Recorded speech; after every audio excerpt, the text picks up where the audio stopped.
করে খেতে জানলে কেনার কোনো দরকারই নাই। যত পারবে জিনিস আনো, ঘরে নানা রকম তৈরি করো আর খাও। না, আমার বলা বক্তব্য, তুমি এবার সবাইকে বলো যে আমিও কিছু করতে পারি, আমি খাবো। না, তা করতে পারি বলে তো করছি। আমি হ্যাঁ,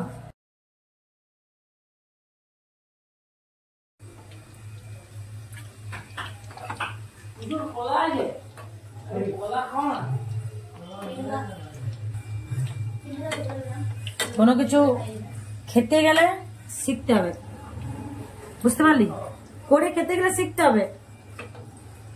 যতটা বাড়িতে করে খেতে পারবো তত দোকানে পাবো। এগুলা কিনতে যাবো দোকানে 50 টাকায় একটি, 25 টাকাও তো দাম নেবে। 25 টাকা দেবে না? তার থেকে বাড়িতে করবো, পেট ভরে খাবো।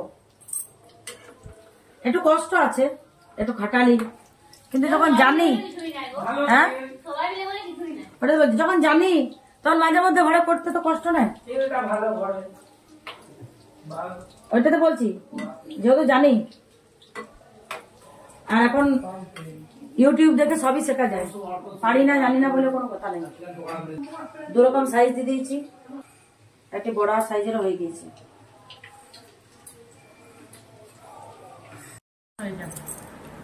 একদম পুরো ডিশ নিয়ে বসে দিয়েছিলাম, খাওয়া শেষ।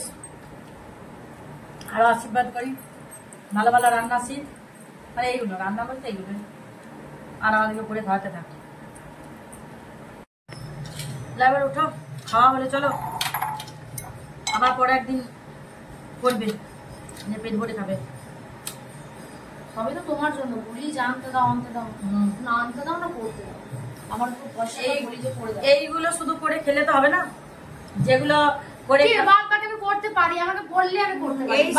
এই সকল কি ডেলি ডেলি রান্না করে শ্বশুর বাড়ি খাওয়াবি? আমি ভাত চাপাতে পারি, হ্যাঁ চা করতে পারি, ভাত চাপাতে পারি, চা করতে পারি না, ডাল ভাত পোস্ত করলে আমি মাংস রান্না করতে পারি। হ্যাঁ, মাছ মাংস তরকারি, ঠিক আছে, তো মাছ রান্না শিখে নেবো। হ্যাঁ শিখে নেবো। মাছটা আমার ভয় লাগে, তাহলে ওই ফুটে দেওয়ার টুকু আমার ভয় লাগে। ভয় লাগলে হবে না, আগে ওইগুলো শিখো। আগে এইগুলো না শিখলে হবে, ওগুলো আগে দরকার।